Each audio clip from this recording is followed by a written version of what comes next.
ये जो स्टूडेंट होते हैं क्या करते हैं, पढ़ाई में इंटरेस्ट नहीं लगता, इसका जिम्मेदारी शिक्षक को है। तो जब विद्यार्थी को पढ़ाई में इंटरेस्ट क्या होता है ना कि जब घाव छूटने वाला होता है ना तो काफ़ी तकलीफ देता है, नोचने लगता है, तो क्या होता है कि उसको नोच नाच के फेंक देता है। इसीलिए लड़का जो होता है ना जब सफलता की दहलीज पर रहता है ना तब उसको मन भटक जाता है। उसी को मन भटकने को रोकने के लिए शिक्षक होते हैं। Tips for teacher during lockdown. शिक्षक का एक वर्क है सेट राइट, ठीक है, सही उम्मीद सेट किया जाए, सही उम्मीद सेट करें, शिक्षक का एक दायित्व है। रिश्तों को कैसे बढ़ाना चाहिए, इनके ऊपर उनको काम करना चाहिए। समूह और व्यक्तिगत परियोजनाओं पर ध्यान देना चाहिए। ये कुछ टिप्स है जो शिक्षक अगर अपने आप में ये सब चीज़ ला देते हैं तो उनके लिए भी फायदा है, स्टूडेंट के लिए भी फायदा है। दृश्यमान रहे, उपलब्ध रहे और नॉर्मल रहे, लचीला, फ्लेक्सिबल जितना रहेंगे उतना बेहतर है। हमेशा अवेलेबल रहे स्टूडेंट के बीच में और सीखने के लिए अनुकूल माहौल बनाए। जो भी कोचिंग ट्यूशन संस्था हैं वहाँ पे एक माहौल ऐसा होना चाहिए ताकि हाँ कोई बच्चे पढ़ने आए हैं तो उनको लगे कि हम यहाँ से कुछ सीख के जाओ। स्टूडेंट का एक ये रहना चाहिए कि हम पर डे कुछ नया सीख कर जाएं। शिक्षण उपकरणों का मिश्रण उपयोग करें। ऐसा नहीं है कि बस आए किताब खोले पढ़ा दी, किताब तो स्टूडेंट के पास भी है। अगर किताब खोल के अगर पढ़ाना ही है, रीडिंग लगाना ही है तो फिर वो आपके पास क्यों आया। उन्हें व्यस्त रखने के लिए प्रश्न पूछे, प्रश्न दे, प्रश्न का सॉल्यूशन करे और निरंतर रचनात्मक प्रतिक्रिया प्रदान करते रहे ताकि बच्चे को हर प्रकार की माहौल बना रहेगा। आस्क फॉर फीडबैक्स, अपना प्रतिक्रिया भी पूछते रहे। Real life application of information, इसके ऊपर भी कार्य करना पड़ेगा। सूचना और वास्तविक का जीवन उपयोग। फोकस ग्रुप डिस्कशंस, ये सबसे इंपॉर्टेंट है। फोकस ग्रुप डिस्कशंस ये सबसे ज़्यादा इंपॉर्टेंट है। अहंकार बिल्कुल नहीं रखना चाहिए। कभी भी मैं हर वीडियो में जहाँ भी इंटरव्यू दिया, जहाँ भी मैं शिक्षकों का इंटरव्यू लिया, जिस संस्था से मैं जुड़ा, तो मैं हमेशा बोलता हूँ कि शिक्षक अपने आप को बॉस मत समझे, ये हमेशा ध्यान रहे। अपनी जो क्लास है उसको एक योजना बनाए, प्लान के तहत उसको कार्य करे और स्टूडेंट को भी उसके ऊपर कार्य करवाए। दृश्य उपकरण सीखे हर समय, लर्न विजुअल टूल्स। खुद को अपडेट करते रहे, शिक्षक के लिए है खुद को अपडेट करने लिए। Learn new course, update your self.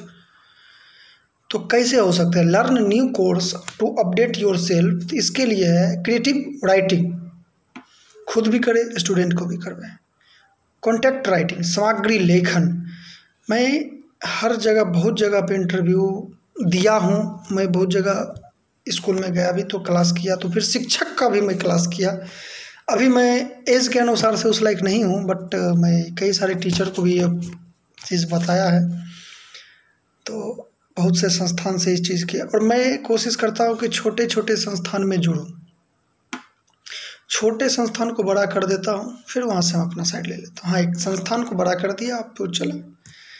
और मेरा लक्ष्य है हिंदुस्तान में शिक्षा व्यवस्था इतनी मजबूत कर दी जाए कि हमारा हिंदुस्तान का, हमारा भारत का जो भी स्टूडेंट बाहर पढ़ते हैं वो ना जाए।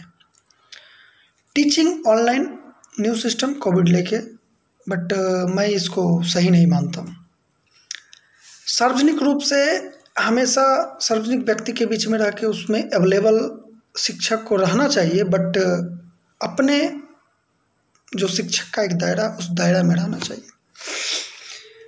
निर्देशात्मक डिजाइन, पावरफुल कन्फर्मेशन, शक्तिशाली बातचीत कि अगर हम कुछ बोले तो उसका वैल्यू होना चाहिए। कोई भी चीज़ हो कहानी के माध्यम से, कहानी तो बचपन से हम लोग जानते हैं कि कहानी याद तुरंत हो जाता है स्टूडेंट को, तो कहानी के माध्यम से कोई चीज़ सिखाने के लिए सिखाया बहुत आसान लगता है। पाठ्यक्रम का निर्माण भी करना चाहिए। ऐसा थोड़ी है कि जो बुक में है वही पढ़ा देंगे, कुछ बाहर की दुनिया और कुछ अलग से भी शिक्षा देनी चाहिए। अगर सिर्फ बुक से ही पढ़ना है तो स्टूडेंट के पास भी बुक है, पढ़ सकता है। मॉडल और कैनवास, इसके ऊपर भी कार्य करना चाहिए। मनोवैज्ञानिक के ऊपर भी बिल्कुल कार्य करना चाहिए। मनोवैज्ञानिक बहुत चीज़ें, और बचपन से ही सब जो है बच्चे को अगर रूल लागू किया जाए तो आगे जाने के बाद उसको सिखाना नहीं पड़ता है। ये कल्चर बचपन से ही लाना पड़ता है। आप जापान चले जाइए, आप फ्रांस चले जाइए, वहाँ पर बचपन को ये बच्चे को ये 25-30 साल तक आइए और IPS की तैयारी बहुत कम करते हैं, टेक्नोलॉजी में ज़्यादा जाते हैं। तो इसलिए टेक्नोलॉजी को भी कार्य करवाना चाहिए। कोई भी स्कूल हो, संस्थान हो, रिकॉर्डिंग रखना चाहिए, बच्चे का भी फीडबैक रखना चाहिए, रिकॉर्डिंग कीपिंग, प्रेजेंटेशन स्किल्स होना चाहिए। ट्रेन और ट्रेनर बहुत इम्पोर्टेंट रखता है। शोध पत्र, प्रबंध जिसको बोलते हैं मैनेजमेंट। आखिर अभी आज मैं मैनेजमेंट का ही काम अक्सर ज़्यादा करता हूँ। मेरे अंदर खूबी है कि मैं सामने से जाता हूँ। एक चीज़ मेरे अंदर है कि मैं सामने से कोई स्कूल में जाता हूँ, बोलता हूँ भाई मेरे को जॉब दो। और मैं एक अच्छे स्कूल में रहने के बावजूद भी मैं एक छोटा स्कूल ज्वाइन करता हूँ। जब मैं अपना कोचिंग चला रहा था तो मैं एक कहानी बताता हूँ। मैं अपना कोचिंग चला था, अच्छा इनकम था। एक बीहट गांव में, मेरे घर के बगल में एक बीहट गांव है, अच्छा इनकम था, 40-50 हज़ार रुपये इनकम था। मैं उसको बंद कर दिया और मैं छोटा छोटा स्कूल में जाने लगा और स्कूल को बड़ा किया। जो भी है, यही नहीं कहता कि मैं किया, वहाँ के शिक्षक को मैं सिर्फ रास्ता बताया और फिर वो अच्छे संस्थान बने।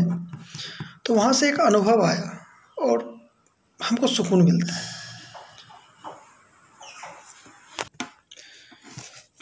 कैंपस टू कॉरपोरेट, बड़े बड़े विश्वविद्यालय को या बड़े बड़े कॉलेज, बीटेक, एमटेक ये रखते हैं, बट वो खास करके मेडिकल, हिंदुस्तान में जो मेडिकल फैसिलिटी है और मेडिकल कॉलेज है, इसके बारे में मैं कहना चाहता हूँ कि ये बहुत ज़्यादा स्टूडेंट को खर्च करवा देते हैं, जिसके कारण मेडिकल स्टूडेंट भारत से ज़्यादा करके पलायन करते हैं।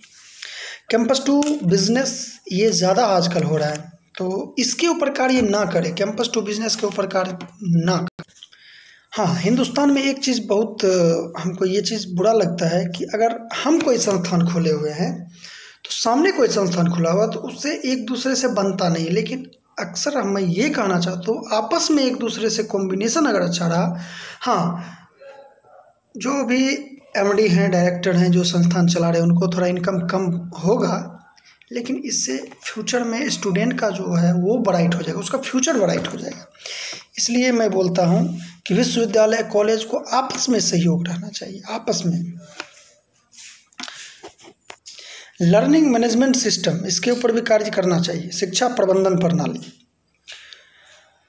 छात्रों को प्रमाणित करना चाहिए कि हम इस लायक हैं, इसके ऊपर भी कार्य करना चाहिए। तो ये शिक्षक उससे कार्य करवाएंगे। प्लेसमेंट की मदद होना चाहिए, हेल्प इन प्लेसमेंट, ये बिल्कुल सही होना चाहिए कि सही जगह पे उसका प्लेसमेंट होना चाहिए। और विश्वविद्यालय पदोन्नति, ये ज़रूर, यूनिवर्सिटी प्रमोशंस, ये बिल्कुल इस पर कार्य करना चाहिए बड़े बड़े कॉलेजों को। स्टूडेंट परफॉर्मेंस का भी ध्यान रखना चाहिए। असाइनमेंट इंडेक्स पे भी कार्य करना चाहिए, मेजरिंग इंडेक्स पे भी कार्य करना चाहिए, असाइनमेंट्स रीडिंग पे भी कार्य करना चाहिए। और सबसे ज़्यादा इम्प्रूव अगर कोई करे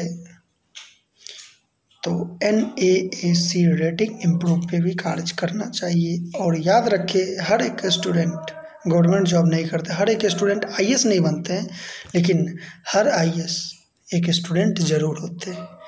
तो मैं बोलना चाहता हूँ कि अपना जो सिग्नेचर है वो बिलियन में कन्वर्ट करने की कोशिश करे हर एक स्टूडेंट। एनी प्रॉब्लम, इस सब पे कार्य करने के बाद आपका संस्थान एक पदोन्नति और आगे की तरफ बढ़ेगी। तो आशा करता हूँ कि आप लोग इस पर कार्य करें। धन्यवाद। जय हिंद।